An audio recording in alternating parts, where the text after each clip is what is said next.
Let's take my brother Bert, who I tortured yesterday online about the fucking United closing.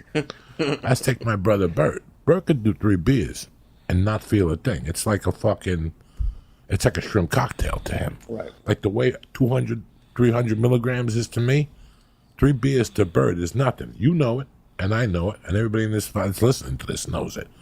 Bert could drink anybody under the fucking table with no Coke. God forbid that motherfucker did Coke. A couple of weeks ago, they were goofing around, him and Tom, and they're like, what's a good drug for Bert to do? You think he would enjoy cocaine? I go, listen, that guy puts away fucking cocktails with no cocaine. I can't even imagine giving him 2 lines. It's all over. You might as well close the bar because he's drinking everything. They're going to put the toilet right there and let him go. Seriously, he could drink. So let's say Bert did 3 12-ounce fucking Heinekens. You and I both know Bert could drive with his eyes closed on fucking 3 Heinekens. Right. He could drive with his eyes closed on 3 Heinekens. Bert makes a right turn on fucking Chandler. He's looking to see what's coming, but when he makes the right turn, he hits a bicyclist.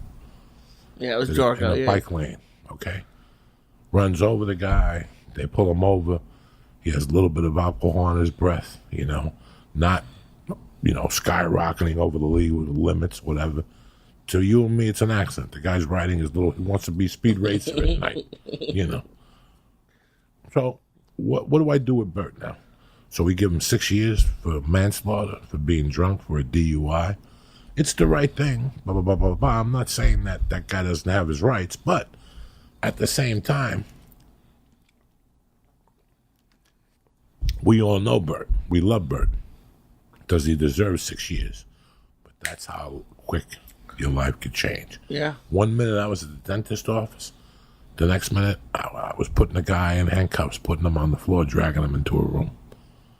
2-hour difference, 3-hour difference. That's how quick your life could change. You get in your car, you go out with your friends, you have a few drinks.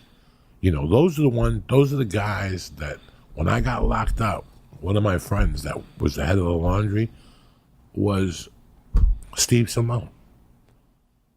Think about Steve Simone. Think about a guy like Steve Simone. He wouldn't wrong you. He was a great little white guy. He was just starting his sophomore year in college at fucking, not Colorado Springs, but Fort Collins. It's a veterinary. It specializes in veterinary, and he was interested in animals. He was a sweetheart of a guy. 6 fucking year sentence. I got 4. He got 6 for drinking and driving and killing somebody. I don't know what the fuck happened. And then your life's never over. And the guy he hit was drunk. Oh, yeah. Like it was a complicated fucking. They all left the bar together, and there was like an accident. And 6 years. 6 years. That guy was destined. That guy was not a criminal, by no means. He was destined to have a life. I'd see his family on visitation, and they were white, and they were like mortified. They would sit in that visiting room like it was the end of the world. They had never experienced this. This was not in their culture. Everybody else in that room, their culture was, being in jail, or they had some previous. These people never had this in their whole life. Every time they would come to visit him, I would look and I would feel horrible for them. And he would come over and introduce me to his family. Like I met him a couple times. And they would look at me like I was a fucking Frankenstein. But they knew I had their son's back. Right. And they would talk to me the more I'd see him. And then by Thanksgiving, they were nice to me. We both got sent in there like 3 days apart or something. Wow. So we were new. So we clung. I could tell he was scared. Yeah. His body language was telling me he was scared. So I just wanted to assure him that he was all right, that he was going to be okay. And then he finally confessed to me. He goes, I think they're going to rape me. And I go, no, they're not. Look at this place. We were at a camp. Ain't nobody going to rape you. Unless you want to be raped, I'll pimp your shit out like Lee. You know what I'm saying? Comes on my lap, yeah. Yeah, come over here and sit on his lap. No, but, he was very... And then he fell into it. And by like November, we were fine. When I left, I forget what his name is. I'm sorry I didn't keep in touch with him. He was a solid little friend to me in there. We didn't hang out together at night because he was a little on the scared side. So he would stay in his room and read his books. And he kept to himself. And he was friends with the guys like the African American guys in his wing made him feel a little secure. And, you know, he helped people he was one of those guys that helped you read and helped you get a high school diploma and stuff like that. So he finally fit in because he was a pretty fucking smart guy. Right. But my heart went out for him every day because he was living in horror. He had never shoplifted a lighter. He had never jaywalked. But that's how quickly your life could change. You know, you're at your buddy's house. Two guys are watching football. They gambled. They get into an argument. The one guy calls the one guy a fucking Arab. The other guy calls him a fucking Chinaman. Next thing you know, somebody hits somebody with a thing. He hits them, they die. You're there. You know, so many things could happen in this life without your control that you don't fucking know. But what are you going to do? Live like a fucking hermit in your basement? No, you got to enjoy life and take your chances. You know, yesterday, I didn't want to admit this to anybody 2 days ago. You know, we put my daughter in a camp. That morning, I had to take anxiety medication. I never take anxiety medication in the morning, but at 7 a.m. when I woke up, I was in such a fucking specter of anxiety because I had to drop her off at a camp I wasn't familiar with. I went with the mother. We took a look around. It wasn't much, but she seemed interested. I looked at her. She nodded, and she ran in. Guys, she ran in there.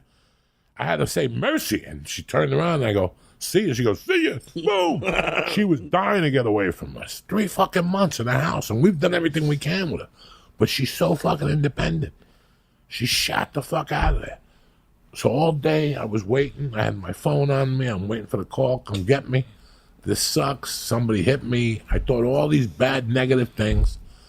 My wife comes to me. She goes, you want to pick her up with me? I said, absolutely. Let's go see. I was just going to see what the reaction was firsthand. I didn't want to hear it from my wife. Right.